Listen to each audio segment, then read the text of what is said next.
Purihin po ang Panginoon. Sa umaga pong ito, ayaw ko na pong pagbalayin pa mga oras. Nais ko pong bumasa ng mga talata. Luke chapter 9, verse... Simulan po natin sa verse 23.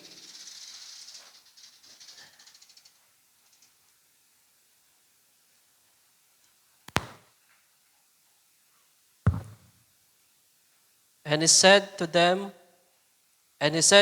all, if any man will come after me, let him deny himself and take up his cross daily and follow me. For whosoever will save his life shall lose it, but whosoever will lose his life for my sake, the same shall save it. For what is a man advantage if he gain the whole world and lose himself or be cast away? For whosoever shall be ashamed of me and of my words, of him shall the Son of Man be ashamed, when he shall come in his own glory and his Father's and of the holy angels. Ang Diyos ang magpala ng kanyang mga salita. Mga mahal kapatid, sabihin natin Amen. Tayo po ay minsan pang manalangin. Hallelujah. Dakilang Diyos na aming nakikilalang Diyos, buhat po nung kami nakikilala. At nagpapasalamat muli kami sa araw na ito na kami po ay pinagkalooban mo ng panibagong araw, kalakasan na makaparito sa dakong ito upang sumamba at magpuri sa iyo, Panginoon Diyos. At ganoon din ang makapakinig po ng iyong mga salita. At sa mga oras na ito, Panginoon Diyos, nais ko pong dalhin sa panalangin ang mga pangangailangan ng aking mga kapatid, higit sa po sa lahat, sa pangangailangan sa spiritual, ang pangangailangan ng kaluluwa po namin na kinakailangan na kumain ng iyong mga salita sapagkat ang pagkain ng aming kaluluwa ay iyong mga salita. Hayaan mo po, Panginoon Diyos, na pagpalain mo po ang bawat salita na pag-aaralan po namin sa araw na ito. Ikaw ang manguna, ikaw ang mag-usap sa kibuturan ng puso ng aking mga kapatid. At yun din naman, Panginoon, ako na nasa likuran ng pulpitong ito, dalangin ko po na ikaw ang mag-anoint, ikaw ang magpahayag, Panginoon Diyos. Sulungan mo ang iyong lingkod sapagkat alam ko sa aking sarili na wala akong magagawa. Ako'y mahina, maraming kakulangan, pero salamat Panginoon, ikaw ang aking katwiran, ikaw ang aking kalakasan, ikaw ang aking pagtatagumpay. Kaya sa oras na ito, ako'y nakakatayo dahil lamang po sa iyong biyaya. At ganun din sa aking mga kapatid, patuloy mo silang biyayaan, patuloy mo silang tulungan sa pakikinig at maunawaan ang iyong mga salita, Panginoon. Salamat po sa lahat-lahat sa araw na ito. Hayaan mo na ipagkatiwala po namin sa iyo ang mga sandalit oras na lilipas at ikaw aming pinapapurihan, dinadakila sa iyong dakilang pangalan. In Jesus Christ I may pray at po yung magsabi ng Amen. Amen. Tayo po yung makakaupo na sa umagang ito, mga mahal kong kapatid.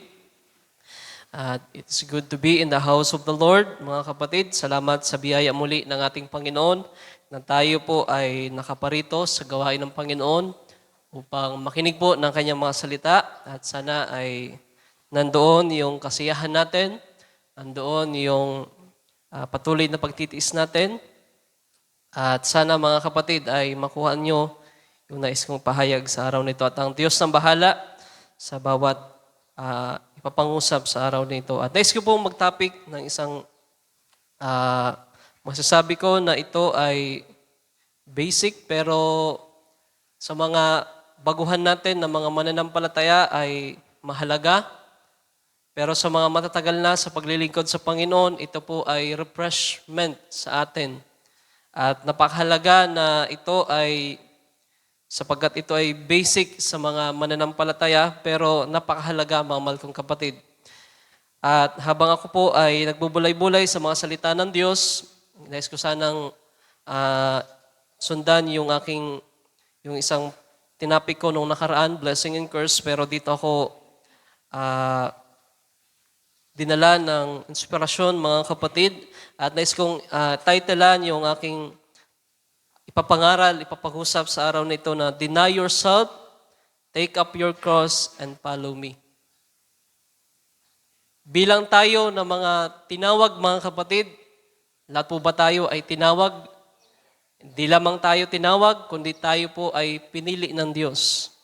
Nung kayo po ay tumanggap sa ating Panginoon, nung kayo ay nagpabautismo sa tubig, meron itong nakaatang, meron ito na nasa likod nun, mga kapatid.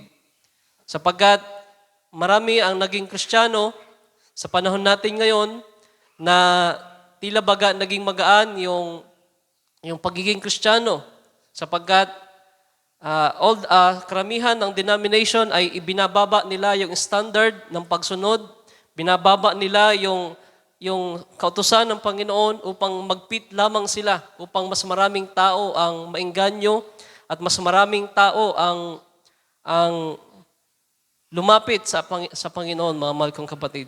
Pero nung tayo ay naging Kristiyano, tayo po ay naging naglilingkod sa Panginoon, ay may kaakibat ito na denying yourself. Take up your cross and follow me. At habang binubulay-bulay ko po, mga mahal kong kapatid, yung salitang deny ay hindi po ganun kadali. Ano po ba ang ibig sabihin ng to deny? Sa Tagalog ay itanggi ang sarili. O ang iba pa ay isuko, mag-submit. Kaya kung tayo po ay Kristiyano na ngayon, kinakailangan na tumimo sa ating mga puso yung salitang deny, sapagkat ito ay nakakabit sa atin bilang mga Kristiyano, bilang tagasunod ng ating Panginoon. Sapagkat walang tagasunod, mga mahal kong kapatid, kung walang magpapasubmit. Hindi tayo naging Kristiyano na mamumuhay na sa ating mga sarili lamang, kundi meron tayong susundan. Meron tayong i-deny sa ating sarili, yung karapatan natin, yung kagustuhan natin, yung kaisipan natin, yung puso natin. At ang Biblia nagsasabi, ang Panginoon nagsasabi, lahat sa buhay po natin. At minsan iniisip ko, mga mahal kong kapatid, lahat na ba sa buhay ko ay naitanggi ko na sa Panginoon? Well, ito po ay mahabang proseso. Pero sabi pa nga doon, deny yourself daily. Take up your cross daily. Patuloy ito na pag-deny, pagtanggi sa sarili po natin. Hindi lamang ito one time at a time, isang beses lamang, kundi habang tayo ay nabubuhay, habang tayo naghihintay sa Panginoon, ito ay pag-deny natin sa sarili po natin. At kinuha ko pa yung ibang kahulugan ng deny. Sabi po dito ay to forget oneself. Kinakailangan pala natin na kalimutan yung sarili natin. Hindi po ibig sabihin na kakalimutan na natin yung sarili natin. Kundi ang ibig sabihin nito, yung kagustuhan natin, yung maraming bagay sa buhay natin. Sabi pa dito, lose sight to oneself. Kaya nga ang sabi ng Panginoon ay must decrease and He shall increase. Ang Panginoon dapat ang maitaas. Hallelujah! Forget our own interest. Kaya sa mga Kristiyano, mga kong kapatid, hindi yung interest natin ang dapat na mamayani, kundi ang interest ng ating Panginoon. Ang iba naman na naging Kristiyano ay iba yung interest nila. Di ba, merong mga Kristiyano na lumalapit sa ating Panginoon, it is not for the sake na sila ay gustong maglingkod sa Panginoon, kundi ang kanilang kaisipan ay dahilan lamang sa blessing. Sabi ng Panginoon, kayo ba ay sumama lang sa akin o nais maglingkod dahilan sa sinasabing sa pagkain o kaya ay sa blessing? Well, kasama naman talaga yan, mga mahal kong kapatid. Lahat naman tayo ay nag-expect ng blessing sa Panginoon. Pero hindi yon yung sabihin natin na pangunahin dito sa lupa. Sapagkat ang kaharian ng Diyos, sabi ng Panginoon, it is not about eating and drinking. Ito'y patungkol sa kapangyarihan ng Espiritu Santo. It is about the joy of the Holy Spirit, sabi ni Apostol Pablo. Kaya dapat makita natin, mga mahal kong kapatid, yung salitang deny ay hindi ganun kadali. At ngayon ay papakita ko sa inyo kung gaano ba kahirap yung salitang deny. At inubulay-bulay ko ito sa aking sarili, mga mahal kong kapatid. Ako po ay naglilingkod na, ah, ilan na bang taon? Siguro nasa 12 years na. Siyempre, yung pasimula dito ay ganon din, yung mga mahal kong kapatid, yung paglilingkod ko. Nasa 12 years na, mga mahal kong kapatid. At masasabi ko na napakarami pang bagay sa buhay ko na dapat maitanggi. Kinakailangan na ma-deny yung sarili ko upang matama ko ang ating Panginoon. Upang masigit na magbigay ng kaluwalhatian, magbigay ng kaluguran sa ating Panginoon. Sapagkat the moment na ma-deny natin yung sarili natin, doon lamang natin mapapasan yung krus natin, mga mahal kong kapatid. Sapagkat ang unang bahagi sa buhay natin, kinakailangan muna natin na itanggi yung sarili natin, pasukuin yung sarili natin bago natin magawang itanggi yung, bago natin mapasan yung krus natin. Sapagkat ang ating Panginoon, bago na naipako sa krus, bago niya pinasan yung krus, meron muna siyang ginawang pagdidinay sa kanyang sarili. At mamaya ay titingnan po natin yan. At alam natin kung gaano kahirap i-deny yung sarili, mga mahal kong kapatid. Even po yung unang tao na si Adan at saka si Eva, ay nahirapan sila na i-deny ang kanilang sarili. Mas namayani kay Eva yung tinatawag na free will. Yung pag-exercise niya ng free will at dahilan sa pag-exercise niya ng free will, nagkaroon ng kamatayan ng tao. Nagkaroon ng consequence, mga mahal kong kapatid. Kasi sabi doon, nung tinukso ni Satanas si Eva, sabi naman kasi doon ay mainam na kainin. Diba? At kapag mayroong ino-offer ang kaaway, talagang kapag ito ay pabor sa atin, kapag ito ay maganda sa atin, napakahirap tanggihan, mga mahal kong kapatid. Napakahirap tanggihan yung offer, mga mahal kong kapatid, sapagkat ikaw ba naman kung operan ng napakainam na bagay. Pero ang magiging consequence pala nun, hindi na natin inisip yung consequence, inisip lang natin yung pansamantalang kaligayahan. Kaya nga sa Eva, ang kanyang nakita ay yung pansamantala lang, hindi niya nakita yung ano ang magiging kalalabasan noon kapag kumain siya ng bunga ng pinagbabawal ng Diyos. At nakita natin kung gaano kahirap i-deny ang sarili, mga mahal kong kapatid. Di ba parang ano lang yan pagkain, mga mahal kong kapatid. Pag nakakakita ka ng pagkain, pag alam mong masarap ito, napakahirap natanggihan. Gusto mong kumain ng kumain. Kaya nga ang Panginoon ay, sabi ng mga Pariseo, ay ang Panginoon ay matakaw. Sapagkat lagi siyang pumupunta sa kasalan, lagi siyang pumupunta sa iba't ibang lugar upang pag kung saan mayroong pagkain, ay talaga nandoon ang Panginoon. Kaya nga nakita ang Panginoon doon sa kasalan. Kaya ang tingin ng mga Pariseo, matakaw ang Panginoon. Ang tawag yan, gluttony. Pero hindi naman ganun ang Panginoon, mga mahal kong kapatid. Yun ay sa kaisipan lamang ng mga Pariseo. At nakita natin kung gaano kahirap yung salitang deny. Mga mahal kong i-deny yung sarili sapagkat dahilan sa hindi pag-deny ni Eva at ni Adan sa kanilang sarili, ay napunta tayo sa ganitong kalalagayan. At tayo binabalik muli sa kalalagayan, mga mahal kong kapatid, na sabi ng Panginoon, and He said to them, if any man will come after me, let him deny himself and take up his cross daily and follow me. At tingnan natin yung mga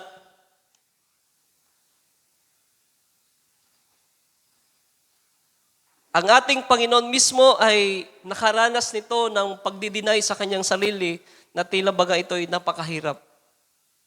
Luke chapter 22 verse 42.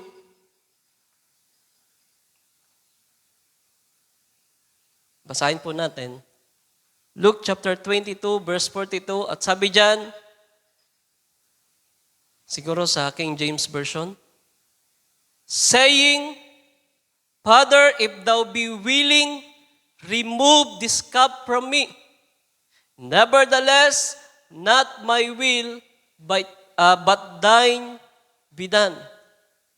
Verse 43, And there appeared an angel unto him from heaven, strengthening him. Verse 44, And being in agony, he prayed more earnestly. Ang ating Panginoon ay nanalangin ng matinding panalangin. Mga mahal kong kapatid, siguro yun na yung pinakamatinding panalangin ng ating Panginoon. Bago ipako siya sa krus ng Kalbaryo, ay nakaranas ang ating Panginoon ng napakatinding pagdulog, sapagkat kinakailangan meron siyang i-deny sa kanyang sarili. Yung sarili niyang kalooban. And being in agony, he prayed more earnestly, and his sweat was as it were great drops of blood falling down to the ground. Yung pagkaka-metaphor pa nito, mga mga kapatid, ay tila baga siya ay yung sweat niya, yung kanyang, ano bang sa Tagalog ng sweat? Pawis ay tila baga naging kagaya ng dugo. Hindi naman dugo, mga mga kapatid. We're great, as it were, parang kagaya po ng dugo, mga mga kapatid. Ibig sabihin, ganun nahihirapan ang Panginoon na pasukuin ang kanyang sarili. Ganun nahihirapan ang Panginoon na itanggi ang kanyang sarili bago ang cross of Calvary. At pinapakita dyan na even tayo, mga mahal kong kapatid, ay nahihirapan tayo na pasukuin yung sarili natin. At hindi ganun talaga kadali pasukuin yung sarili natin. Pero ang ating Panginoon ay napasuko niya yung sarili niya at nanaig yung tinatawag na kalooban ng Ama para sa Kanya. Sabagat kung hindi iinumin ng Panginoon yung sa verse 42, kung hindi magaganap yung kalooban ng Ama sa Kanya at masusunod yung kalooban ng ating Panginoon, wala po sanang tinatawag na redemption. Wala po sanang mangyayari na cross of Calvary. Pwede ang Panginoon na tumakas, pwede ang Panginoon na sabihin natin na hindi niya gawin yung tinatawag na cross of Calvary. Pero dahilan na naig sa Kanya yung pagtanggi sa Kanyang sarili, to deny Himself, ay ang naging bunga niyon, mga kapatid, tayo naman ay nagbinipisyo, tayo po ay nailigtas sa pamagitan ng pagtanggi ng sarili ng ating Panginoon. Mari po ba nating palapakan ng ating Panginoon, mga kapatid? Salamat sa biyaya ng ating Panginoon at salamat sa Kanyang pagtanggi. Dahilan sa Kanyang pagtanggi sa Kanyang sarili, tayo ngayon ay merong tinatawag na kaligtasan. Hallelujah! Purihin ang ating Panginoon. Pero pinapakita ko doon na hindi ganon kadali ang pagtanggi po ng ating sarili. Kung ang Panginoon nga ay nahirapan. Di ba? Ang Panginoon ay sabihin natin na banal. Ang ating Panginoon ay walang kasalanan, pero nahirapan pa rin itanggi ang kanyang sarili. At ganoon yung senaryo natin, mga mahal kong kapatid, bago natin pasanin ang krus natin, meron munang pananalangin, meron munang fasting na ginawa ang Panginoon upang sa ganoon maitanggi niya ang kanyang sarili. Sabi sa verse 43 doon, ang ganda nung senaryong ito sapagkat ang ating Panginoon ay pinalakas. Kaya kung minsan, mga kapatid, para pala ma-deny natin yung sarili natin, kung meron kayong pagdidesisyonan na hindi kayo sigurado o kaya naman ay merong pinapagawa ang ating Panginoon at tila baga ayaw nating sumunod sa kalooban ng Diyos, ang kailangan lang po pala natin ay kalakasan ng Panginoon. Ang ating Panginoon ay nanalangin. Kaya tayo po ba ay patuloy na nananalangin, mga mahal kong kapatid. Kapag meron tayong pagdidesisyon, meron pinapaabot ang Diyos sa atin na kalooban niya, na nais niyang ipagawa sa atin, o kaya ay nais ng Diyos na ito yung lakaran natin, ano ba ang ginagawa natin, mga mahal kong kapatid? Ang kadalasan, ang nagahari sa atin, yung sariling kagustuhan natin. Tama po ba, mga mahal kong kapatid? At lahat tayo ay nag-struggle sa bagay na yan at nawa ito ay maging paalala muli sa atin bilang tayo ay Kristiyano, bilang tayo ay naglilingkod sa Panginoon. Ang buong buhay natin is about denying ourselves. It is about obedience sa Kanyang salita. Hindi na natin dapat tumungo tayo doon sa tinatawag na kamatayan ng ating mga sarili. At alam ko gaano kahirap ang bagay na yan. Kahit ang Panginoon ay nahirapan, mga mahal kong kapatid. At balikan natin yung verse 43.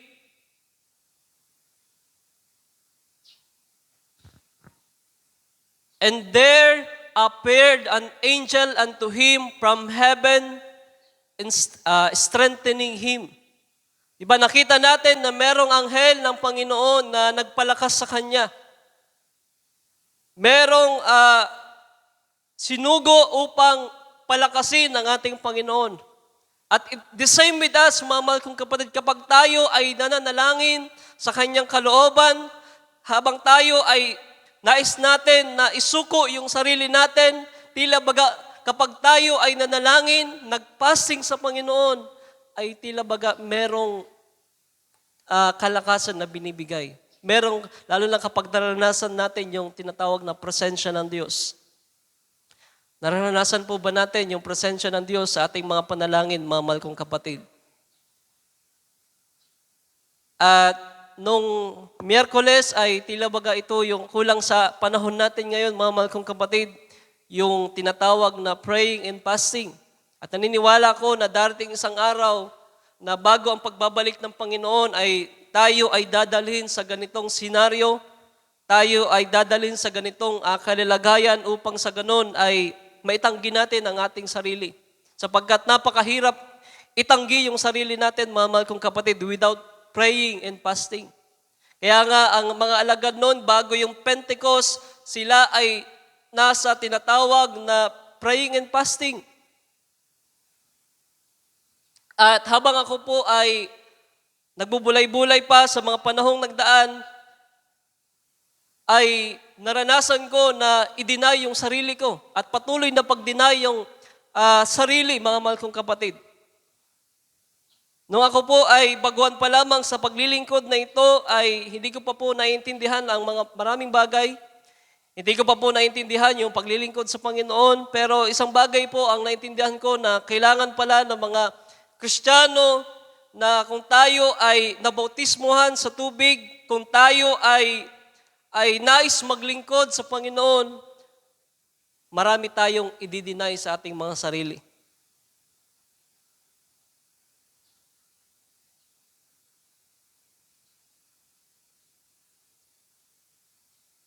Noong time na meron po akong nais na i-give up, mga mahal kong kapatid, ay siguro ang iba ay alam na kung paano ako nagpasimula sa paglilingkod sa Panginoon. At lahat naman tayo ay merong mga pasimula ng paglilingkod sa Panginoon. Meron tayong itinanggi. Diba? At patuloy itong naranasan natin na pagtanggi sa ating mga sarili, pagsuko sa ating Panginoon. At lahat tayo ay kinakailangan na yung maraming bagay sa buhay natin ay kinakailangan natin na isuko sa Panginoon. At isang bahagi sa buhay ko, mga mahal kong kapatid, yung pagtanggi sa aking pangarap na ako po ay maging success sa career, mga mahal kong kapatid. Sapagkat ang nais ko noon ay maging, syempre bilang anak, bilang isang estudyante noon, ay nais ko talaga na makapagtapos ng pag-aaral. Nais ko na gawin ang lahat-lahat sapagkat ang nakatatak sa aking kaisipan, kapag ikaw ay nakapagtapos, ikaw ay nagawa mo yung bagay na yon, ay syempre merong nag-aabang na magandang opportunity. At yun naman talaga ang inilalagay ng mundo. Kaya nga pinag-uusapan ngayon yung tinatawag na diploma ba o diskarte. Well, depende naman kasi yan, mga mahal kong kapatid. Iba-iba yung magiging kalalagayan ng tao. Merong mga may diploma pero hindi madiskarte. Di ba? Meron naman na walang diploma pero madiskarte. Iba-iba, mga mahal kong kapatid. Ito ay kung paano mo ilalagak na lamang sa Panginoon. Kaya kung tayo po ay naging Kristiyano, ito po ay paglagak na lamang sa Panginoon. At alam po natin na ang diploma natin ay is about survival na lamang po dito sa lupa. Sabi nga ng Panginoon, it's not about eating and drinking, kung anong maging kasuotan mo, kundi ito ay patungkol sa kaharian ng Diyos. At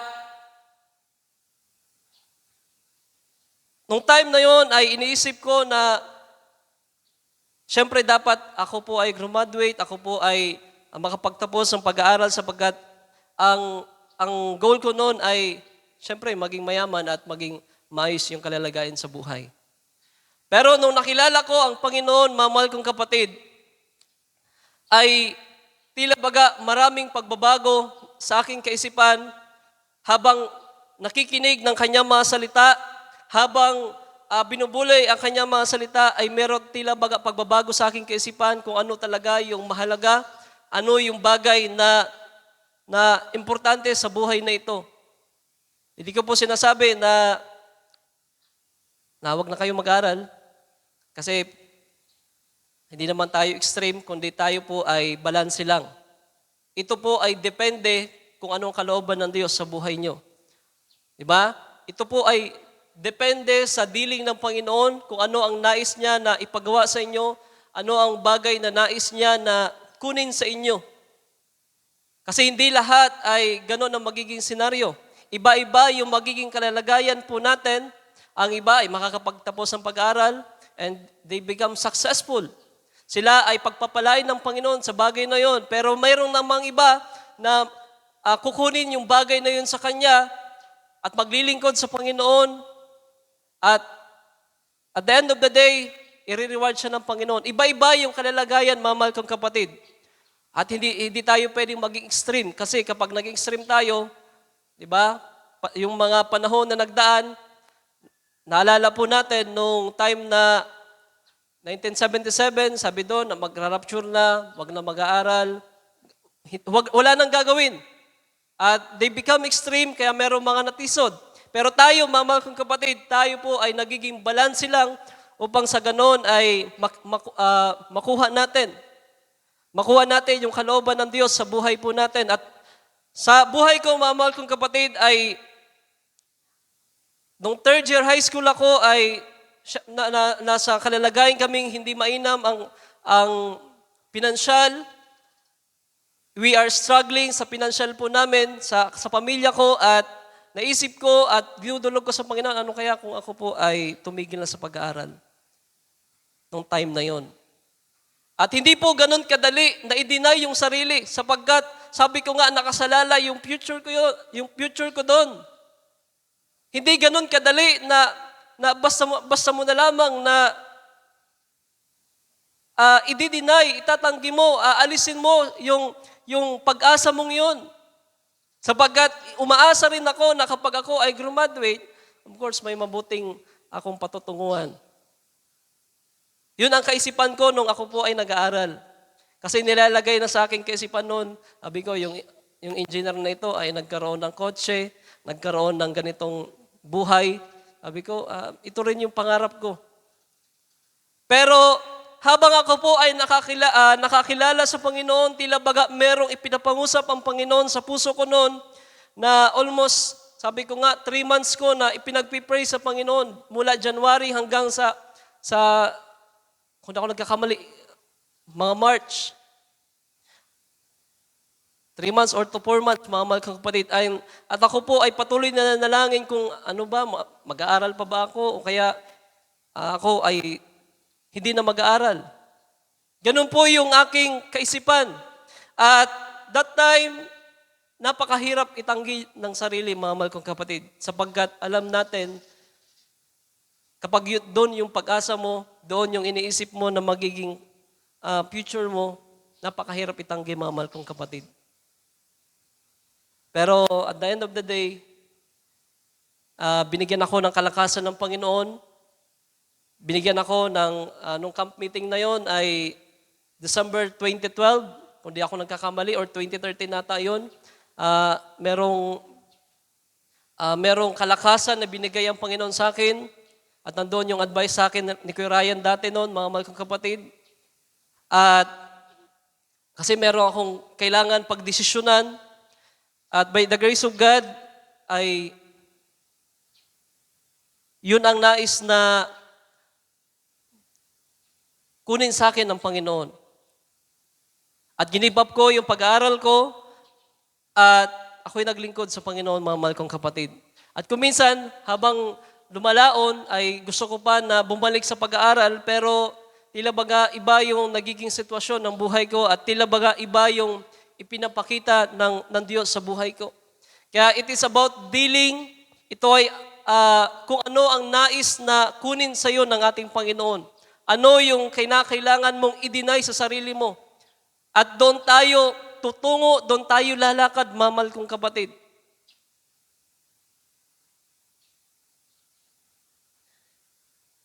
At hindi ganon kadali i-deny yung sarili sapagkat kapag nakita natin yung pag-asa natin na nandoon lang, mamal kong kapatid, ay mahirapan tayo na i-deny yung sarili natin. Pero sabi ko nga, ang kailangan pala natin ay yung praying and fasting. Nung time na yon ay patuloy pa ako na nalangin, patuloy pa ako na nagpa-fasting noon. Minsan pa nga ay naalala ko nung third year college po ako noon, I always go into the patuloy pa ako na nagpa-fasting noon. At ngayon nga ay minsan binabalikan ko na buti pa noon nung pasimula ng aking pananampalataya ay laging nagpa-fasting. Pero ngayon ay tila baga nahihirapan na mag-fasting. Kaya nung nabanggit ni Kuya Ryan nung Miyerkules, ay tila baga naalala ko yung mga panahon na nagdaan. Nasabi ko, buti pa noon ay pag nasa kahirapan ka, pag ikaw ay may dinudulog ka sa Panginoon, kapag meron ka na nais gawin sa kalooban ng Panginoon, ay nandoon yung praying and fasting. Sa mga kabataan kaya ay naranasan kaya nila na mag-fasting sa kalooban ng Panginoon. Naranasan na po ba natin sa mga kabataan? At sana ay naranasan natin hindi lamang sa mga kabataan, sa bawat isa natin. Ito'y mainam na pamamaraan upang i-deny yung sarili natin. Sapagkat ang Panginoon ay naranasan yung pag-deny sa kanyang sarili, mailagak niya ang kanyang buhay, itanggi niya yung sarili niya nung time na siya ay nag-pray at nag-fasting. Hindi ko alam kung nag-fasting ang Panginoon. Pero ang nakita doon ay pananalangin. Pero maigi ang ating Panginoon ay naniniwala ko na siya ay nagpa-fasting sapagkat 40 days nga siya nag-fasting. At sabi doon, kung ang gusto natin may deny yung sarili natin, ang kinakailangan pala natin ay kalakasan na nanggagaling sa Panginoon. Sa verse 43, basahin muli natin.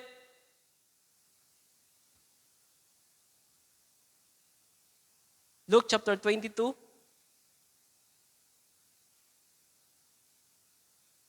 And there appeared an angel unto him from heaven, strengthening him. At naniniwala ko, mamahal kong kapatid, kapag tayo ay dumudulog sa panalangin, kapag tayo ay merong hinihiling at meron tayong nais i-deny, isuko sa ating Panginoon, ang kinakailangan pala natin ay higit pang pananalangin.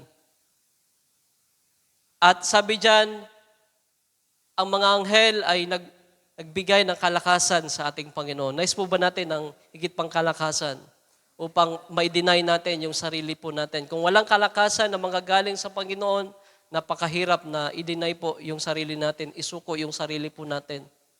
Even ang ating Panginoon ay nahirapan. Pero kapag ang Diyos ay magbibigay ng kalakasan sa atin, Kapag tayo ay talagang hinihiling natin ito na merong kasinsiruhan, naniniwala ko na ang Panginoon ay magpapalakas po sa atin upang itanggi natin yung sarili natin. Hallelujah. Pinapakita ko sa araw na ito, mga mahal kong kapatid, na hindi ganon kadali ang pagdideny sa ating sarili, na kahit ngayon, alam ko sa mga matatagal na, ay nahihirapan pa rin sa bahaging ito, sapagat ito ay continuous. Hallelujah. Pero naniniwala ako na kapag ang Panginoon ay magpapalakas sa atin, may tatanggi natin ang ating mga sarili.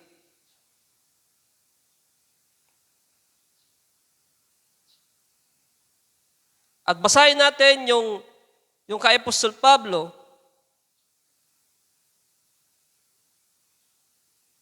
sa Philippians chapter 3 verse 4.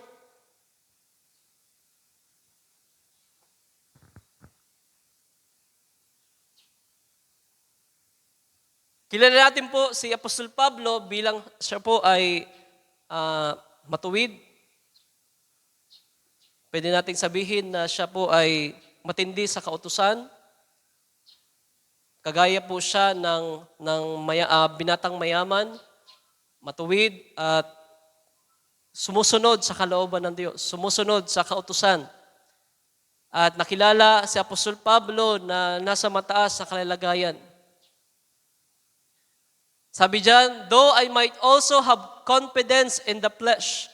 Ibig sabihin talagang itong si Apostol Pablo ay confident siya na pagdating sa laman ay nagagawa niya ang kalooban ng Diyos at kilala siya, mga mahal kong kapatid. If any other man thinketh that he had whereof he might trust in the flesh. Siguro sa Tagalog na lang para mas makuha natin. Bagamat ako'y makapagkakatiwala sa laman, na kung ang iba ay nangag-aakala na may pagkakatiwala sa laman, ay lalo na ako. Diba? Parang itinataas ni Apostol Pablo yung kalalagayan niya sa lamang ito. Meron siyang mataas sa kalalagayan. At sa verse 5, na tinuli ng 8 araw mula sa lahi ng Israel. Kapag sinabi ng ganyan, mga mahal kong kapatid, ibig sabihin ay siya po ay nasa descendant, nasa lahi. At mataas ang kanyang kalalagayan. Mula sa angkan ni Benjamin, Hebreo sa mga Hebreo, tungkol sa kautusan ay Pariseo. Diba? Napakataas ng kalalagayan na Apostol Pablo. At sa verse 6, tungkol sa pagsisikap ay nangag-uusig sa iglesia. Tungkol sa kabanalan na nasa kautusan ay walang kapintasan. Diba? Ganon ang kalalagayan ng Apostol Pablo. Walang kapintasan, kagaya ng rich man young ruler. Nagagawa niya ang lahat ng buong kautusan. Tayo, mga mahal kong kapatid, talagang hirap tayo na sundin ang kautusan na ito. Kung tayo nga ay nabubuhay pa doon sa lumang tipan, sigurado ako na talagang hirap na hirap tayo. Pag sinabing Sunday, commandments, bawal magtrabaho, wala magtatrabaho tuwing mayroong pagtitipon. Diba? Marami pang kautusan, mga ordinances. At itong sa Apostol Pablo ay pinakita dyan na siya po ay walang kapintasan sa kautusan. Ginagawa niya ang lahat. At pagdating sa laman, siya po ay merong sabihin natin na may karangalan. At sa verse 7, gayon man ang mga bagay na sa akin ay pakinabang ay inari kong kalugihan. Ito ay kalugihan, inari niyang kalugihan, mga mahal kong kapatid. Ibig sabihin, itinanggi niya yung lahat ng bagay na yon. Lahat ng mga bagay na meron sa Apostol Pablo, yung karir niya, yung katwiran niyang sinasabi, ay itinanggi niya yon, mga mahal kong kapatid. Isinuko ni Apostol Pablo ang mga bagay na yon. Alang-alang kay Kristo. Kaya ang sabi ng Panginoon, sino mang ibig na sumunod sa akin, let him deny himself. take up his cross and follow me. Ganon ang ginawa ni Apostol Pablo, mga mahal kong kapatid.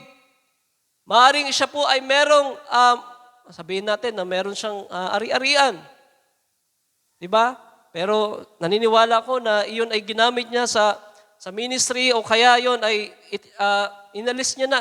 Kagaya doon sa sinasabi ng ating Panginoon doon sa rich man young ruler. Sabi ng Panginoon, nais mo magkaroon ng buhay na walang hanggan. Nagawa mo ang lahat ng kautusan. Ang kulang na lamang sa iyo ay sumunod sa akin at lahat ng meron kang ari-arian ay ibenta mong lahat. Ibigay mo sa mga mahirap. At naniniwala ko na si Apostol Pablo ay ginawa ang bagay na yan. Pero yung rich man young ruler ay nahirapan isuko yung sarili niya. Sabi ko nga, napakahirap isuko yung sarili natin. Mayaman ka, buti na lang dito, mga kapatid, walang mayaman. Kasi kapag merong mayaman dito, ang Diyos ay mangungusap na yung mga mananampalataya natin na ikahos, yung walang makakain ay ikaw ang gagamitin ng Diyos upang sila ay pakainin. Pero tayo dito, mga kapatid, sa biyaya lamang talaga tayo na nabubuhay dito. Pero sa ibang church, merong mga mayayaman talaga na tinawag ang Diyos upang sa ganon ay maging ministry niya yung pagbibigay. Kaya nga sa panahon na Apostol Pablo, merong mayayaman. Kaya pinapalalahanan niya yung mga mayayaman na kayong mga mayayaman, huwag kayong magtitiwala sa inyong mga sariling kayamanan. Di ba? Kinakailangan nyong ibigay. Kinakailangan nyo na magamit yung kayamanan na yan sa mga dukha, sa mga pangangailangan ng iglesia. Ang ganda siguro kung meron ditong mayaman, mga kapatid. No? Meron tayong atip, kisame na kinakailangan ay, diba? Dadagdagan na lamang ng iba. Pero wala talaga tayo, mga kapatid. Talagang biyaya lamang po talaga ng Diyos.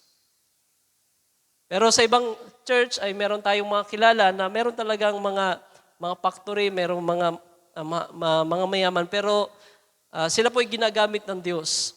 Kaya yung mga merong kakayanan ay ginagamit ito ng Diyos upang pagpalain ang mga ibang mananampalataya. Ito ay pag-deny sa ating mga sarili. Ituloy natin yung binabasa natin sa Philippians chapter 3.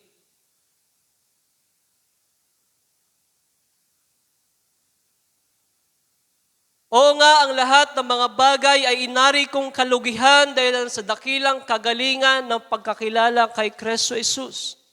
Kaya kung gusto natin higit na makilala ang Panginoon, mga mahal kong kapatid, higit na maging deep ang ating relasyon sa ating Panginoon, ito po ay pagsuko ng ating sarili. Wala pong lalagong Kristiyano kung walang pagsuko na mangyayari sa buhay niya. Sa karir niya, ano ba yung mga bagay na isusuko natin sa Panginoon, mga mahal kong kapatid? Ang sabi noon, lahat sa buhay po natin, walang matitira kahit isa. Yung kaisipan natin, yung puso natin, yung pananamit natin, lahat yung karir po natin, maaring sa buhay na ito ay meron tayong karir, pero nag-iisip ka na i-give up yan, sapagkat hindi ka na nakakadalo sa gawain ng Panginoon o kaya meron kang mga compromises, kinakailangan mo na minsan ito ay i-deny mo, itanggi mo o kaya ito ay isuko mo sa Panginoon. At kapag may suko natin yung career natin sa Panginoon na hindi sa kanyang kalooban at ito ay nais niyang kunin sa atin, isang araw ay papalitan niya na ng Diyos na ikaw ay merong trabaho pero naglilingkod pa rin sa Panginoon. Amen? At maaaring meron sa atin, mga mahal kong kapatid, na merong mga trabaho na siguro ay pinagpipray nila na hindi ka looban ng Diyos sapagkat nagko-compromise ka sa salita ng Diyos, hindi ka na nakakadalo. Maaaring ang Diyos ay nangungusap, mga mahal kong kapatid, na gusto nang i-deny yung sarili mo, ilagak mo sa Panginoon at isang araw siya magpapala sa iyo, mga mahal kong kapatid. At naniniwala ko na kaya ng Diyos na magpala even in the desert. Di ba? Kaya ng Diyos na magbigay ng blessing kahit ikaw ay nasa disyerto. Ibig sabihin sa kawalan. Naalala niyo po yung mga taong sumusunod sa ating Panginoon na pinakain ng ating Panginoon. Hindi ko na po babasahin sapagkat kukulangin na tayo sa oras.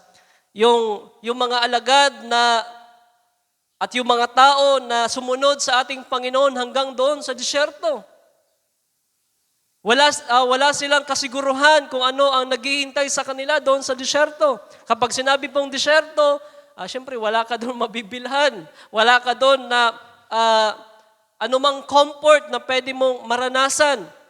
Pero yung mga taong yon ay pumunta doon sa disyerto, hindi nila iniisip kung ano paman, basta sila ay makapakinig ng salita ng Diyos sa ating Panginoon, hindi nila inisip yung magiging comfort nila. At sabi doon, mga mahal kong kapatid, nag-iisip na yung mga alagad sapagkat, hindi ko alam kung ilang araw na yon, ay walang makakain. Sabi ng ating Panginoon, pakainin mo sila, pakainin nyo sila. Kaya na problema tuloy yung mga apostol sapagkat sabi doon ay, Panginoon, wala kami. Anong may papakain namin sa napakaraming taong ito? Para mga manggagawa, mga mahal kong kapatid, na kapag nakita yung pangangailangan ng tupa, kapag nakita yung pangangailangan ng mga tao, ay sila yung unang mag-iisip, paano kaya ang kapatid na ito? Paano kaya ang brother na ito? Anong gagawin nito sa buhay? Ano kaya ang kakainin nito? Diba, ganun ang mga manggagawa. Kaya nung sinabi ng Panginoon sa mga apostol, sige, pakainin nyo sila. Siyempre, sabi, Panginoon, wala kami. Wala kaming mabibilhan. Wala din silang pera. Wala din sila na pera sapagkat sila mahihirap lamang. Paano nila mapapakain yung ganun karaming katao, 5,000 men, at iba pa yung mga babae at yung mga iba pang sumunod sa ating Panginoon. At ang sabi ng Panginoon, nagbigay siya ng instruction, sige, tipunin nyo sila, grupo-grupuin nyo sila, kung daw nagkakamali ay tig-50. Grupo-grupuin nyo sila, at merong nagbigay na merong 5 tinapay at 2 isda, tama ba? 5 tinapay at 2 isda. At pinagpala yon ng Panginoon, pinagpray niya, at nakakain ng lahat, mga mahal kong kapatid. Ang pinapakita doon, kapag tayo ay susunod pala sa ating Panginoon, merong provision ng Panginoon. Hindi tayo dapat matakot na kapag tayo susunod sa Panginoon, totoo na merong mga struggles, na merong mga pangangailangan na makikita tayo, pero nandoon yung provision ng Panginoon kapag tayo po ay susunod lamang sa Panginoon. At naniniwala ko na naranasan na ito ng mga mananampalataya sa dakong ito.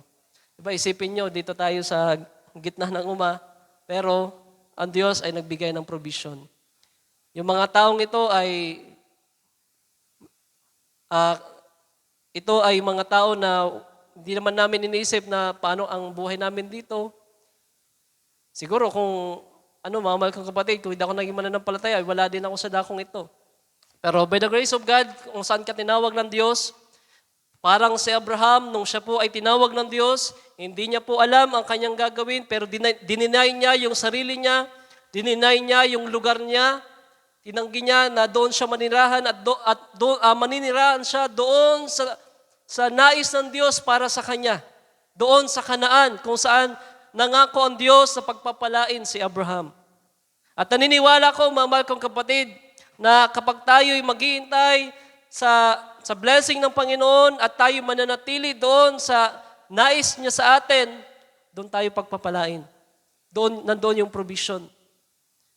Kaya kinakailangan natin na i-deny yung sarili natin, patuloy na mag-deny, isuko sa Panginoon ang maraming bagay. Hallelujah! At sabi pa doon, basahin po natin doon sa Philippians chapter 3, hanggang sa verse,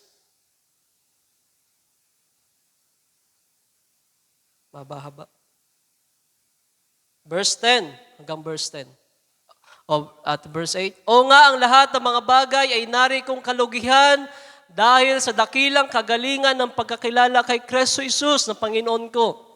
Na alang-alang sa Kanya'y tiniis ko ang kalugihan ng lahat ng bagay. Take up your cross, mga mahal kong kapatid. Kapag dininay mo yung sarili mo, meron talagang sakripisyo. Diba, ang ating Panginoon, nung dininay niya na yung sarili niya, nung gagawin niya na yung katwiran ng Diyos, ng Ama, ay kinakailangan niyang pasanin yung krus niya, mga mahal kong kapatid. Ang nakikita ko sa pagpasan ng krus, mga mahal kong kapatid, ay ito ay obedience, ito ay sakripisyo. At sa paglilingkod sa Panginoon, kapag meron ka nang dininay sa iyong sarili, meron ng pagsasakripisyo. Take up your cross. Araw-araw na tayo na meron pagsasakripisyo, sinasalang-alang yung gawain ng Panginoon, sinasalang-alang yung kalooban ng Diyos sa buhay po natin. At yun ang naisip ko na pagpasan sa krus. Ito ay obedience at sakripisyo. At maaring merong mga kalugihan, maaring ito ay persecution sa paglilingkod sa Panginoon habang tayo ay sumusunod sa kalooban ng Panginoon, mga mahal kong kapatid. Kanya'y tiniis ko ang kalugihan ng lahat ng mga bagay. Inari kong sukan lamang upang tamuhin si Kristo. Kaya kung gusto natin na tamuhin, kung gusto pala natin na higit na lumago, gusto natin na masigit na makilala pa ang Panginoon. Siguro kilala nyo na ang Panginoon, mga mahal kong kapatid, yung karamihan, by His name lang. Pero yung relasyon, yung sabihin natin yung paglago, pag-deep sa relasyon sa Panginoon ay wala pa. Kaya kung gusto natin pala na lumago, mga mahal kong kapatid, mata mo si Kristo. Kung gusto natin na mas makilala pa si Kristo sa buhay po natin, ito ay pagtanggi sa ating mga sariling kagustuhan. Hindi na tayo ang masusunod, hindi na tayo yung kagustuhan natin ang masusunod, kundi kagustuhan na ng ating Panginoon. At sa verse 9, hallelujah, at ako'y masumpungan sa Kanya na walang katuwirang aking sarili. Wala tayong katuwiran sa ating mga sarili. Tayo ay mga hindi banal, hindi matutuwid, mga mahal kong kapatid. Pero ang nagiging katuwiran natin ay ang ating Panginoon. Hallelujah! Siya ang napako doon sa krus ng Kalbaryo upang tayo ay maging matuwid sa harapan ng Diyos. Sa makatuwid bagay sa kautusan, kundi ang katuwiran sa pamamagitan ng pananampalataya kay Kristo, ang katuwiran ngang buhat sa Diyos sa pamamagitan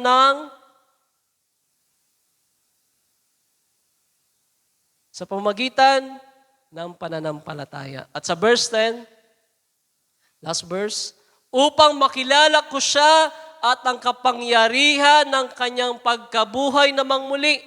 Kaya kung gusto natin na makilala pa, mga kapatid, maranasan ang kanyang kapangyarihan sa buhay po natin. Diba? Minsan, kaya hindi natin maranasan yung mga pagkilos ng Diyos sa buhay po natin kasi mas nasusunod po yung sarili po natin.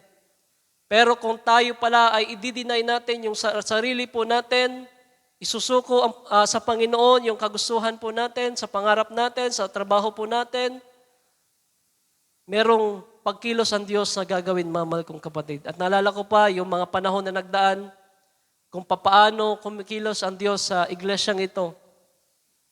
At naniniwala ko kumikilos pa rin ang Diyos sa mga panahon ito. At marami nang nadagdag at ito po yung pwede kong ma-share sa inyo na kung gusto natin na maranasan pa ang mga gawa ng Diyos sa buhay nyo, kinakailangan natin itanggi yung sarili natin, pasanin ang krus, at tayo sumunod sa ating Panginoon. At doon maranasan natin yung provision at mga himala ng Diyos. At ang pakikisama ng kanyang mga kahirapan na ako'y natutulad sa kanyang pagkamatay. Take up your cross and follow me. At meron pa akong babasahin dito, mga kong kapatid, at dito tayo magtatapos na siguro. Ito yung mga tao pang nais sumunod sa ating Panginoon. Balikan po natin yung Luke chapter 9, verse 57.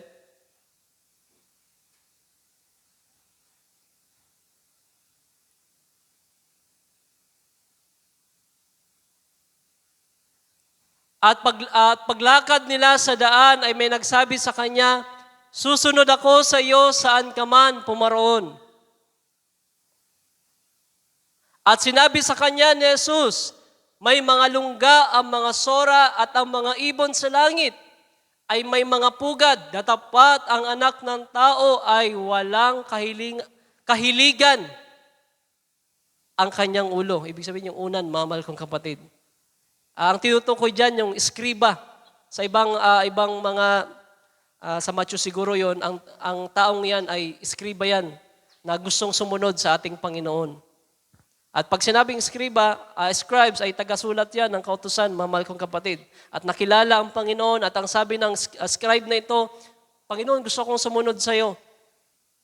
Pero sinabi agad ng ating Panginoon, "Kung gusto mong sumunod sa akin, may paalala ang ating Panginoon. Ang mga sora at ang mga ibon sa langit ay merong mga pugad at merong mga bahay." Ay, ang ibig sabihin ng ating Panginoon. Pero ako ay kahit unan, ay magandang unan ay wala. Ang ibig sabihin doon ay hindi magiging komportable, mahal kong kapatid, ang pagsunod natin sa ating Panginoon. Maaring makaranas tayo ng mga trials and sufferings at tayo ay makaranas ng kahirapan sa buhay habang tayo'y sumusunod sa ating Panginoon.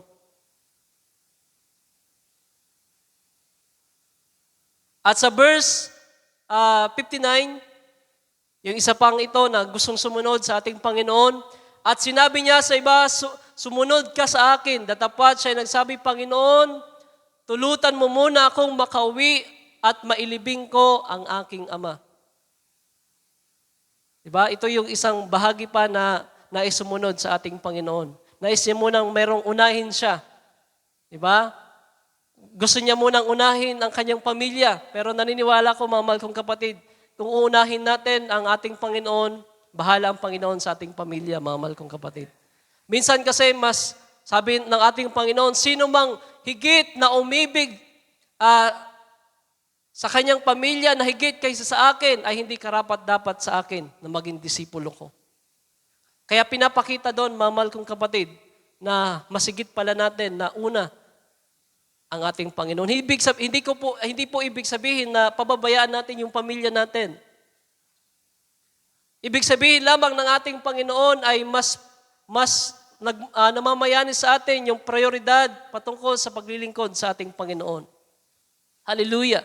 Kaya nga yung mga apostol ay sabi nila, iniwanan nila ang kanilang mga anak, ang kanilang asawa. Ano ang matatanggap pong rewards? Habang tinatanong ang ating Panginoon. Ganon minsan ang paglilingkod sa Panginoon, mga mahal kong kapatid. Pasalamat na lamang po tayo sa panahon natin ngayon sapagkat napakabilis na ng communication. Hindi na kinakailangan na yung mga manggagawa ay 1 month, 1 year. Ang ating si Apostol Pablo, ilang taon bago makabalik sa isang iglesia. Kaya nung ginagawa ni Apostol Pablo sa iglesia, sumusulat, mga mahal kong kapatid. At pasalamat sa panahon ngayon sapagkat hindi na ganon kahirap yung tinatawag na communication. Kahit iwanan mo kapag mayroong mga lingkod ng Diyos, gusto mo nang pumunta sa dakong misyon, ay hindi na mahirap, mga mahal kong kapatid. Pero sa panahon naman ngayon ay masigit naman na mahirap yung tinatawag na mga temptation sa labas. At sa verse 60, datapat sinabi niya sa kanya, "Pabayaan mong ilibing ang mga patay, ang kanyang sariling mga patay. Datapat yumaon ka at ibalita mo ang kaharian ng Diyos." Verse 61, "At ang iba'y nagsabi, susunod ako sa iyo, Panginoon. Datapat pabayaan mo ako magpaalam muna sa mga kasambahay ko."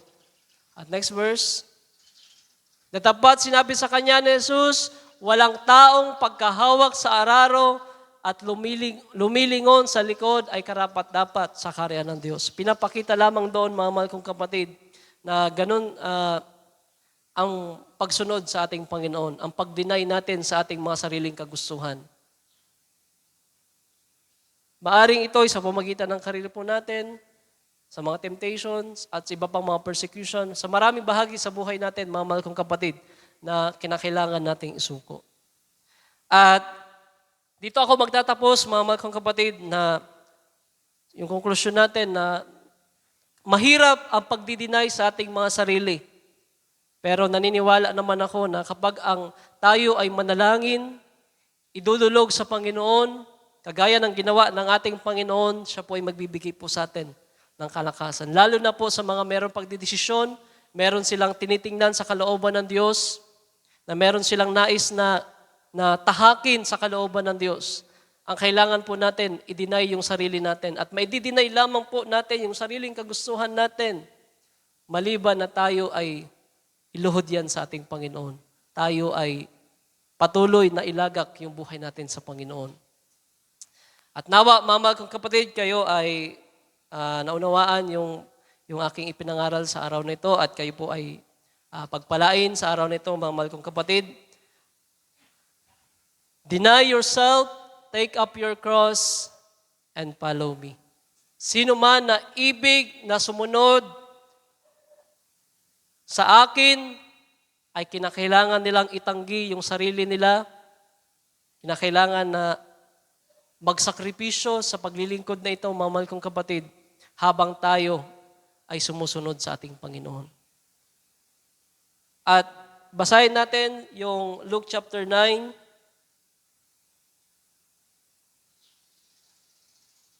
verse 24, For whosoever will save his life, sino man na ililigtas ang kanyang sarili. Ang ibig sabihin dito, mga mahal kong kapatid, masusunod yung sariling kagustuhan nyo, yung kalooban nyo. But whosoever will lose his life, kagaya ni Apostol Pablo, sinuka niya ang lahat na meron siya. The same shall save it. Siya yung maliligtas. For what is a man advantage if he gain the whole world? Ano daw ang pakinabang, mga mahal kong kapatid, kung natamo natin ang buong mundong ito and lose himself? At tayo po ay mapapahamak lamang. For whosoever shall be ashamed of me and of my words, of him shall be the Son of Man be ashamed. When he shall come into his own glory and his Father's and of the holy angels. At naniniwala ako isang araw, mga mahal kong kapatid, tayo ay, silang lahat na dinanay ang kanilang mga sarili, ay merong reward sa ating Panginoon at merong nakaambang na inheritance sa ating Panginoon. Yun lamang po ang aking may babahagi sa araw na ito at tayo po ay manalangin muli. Ating munang palakpakan ang ating Panginoon. Salamat sa kanyang biyaya. Let's bow our heads, mga mahal kong kapatid. Hallelujah. Salamat, O Diyos, sa araw na ito. Muli salamat sa mga pangungusap. Salamat sa iyong mga salita. Muling pinagtipak-tipak ang mga tinapay ng buhay upang pakainin ang aking mga kapatid sa dakong ito. Salamat din po, Panginoon Diyos, sa lahat-lahat na inspirasyon at kalakasan na pinagkaloob mo sa iyong lingkod. Patuloy ko pong dinadalangin ang aking mga kapatid ay masigit pa na lumago, masigit pa na lumakad sa pananampalatayang ito, Panginoon. Sapagat wala ng ibang pinakamainam na makita ang mga lingkod mo, kundi makita ang mga mananampalataya sa pagsunod at pagkilala sa iyong dakilang kalooban. Panginoon Diyos, maraming salamat po sa araw na ito. Hayaan mo po na ibalik po namin ang lubos na pasasalamat at pagdakila sa iyong dakilang pangalan. In Jesus Christ, I pray. At po magsabi ng Amen. Amen. Ating palapakan ng ating Panginoon, mga kapatid. Gamit sa ating MC.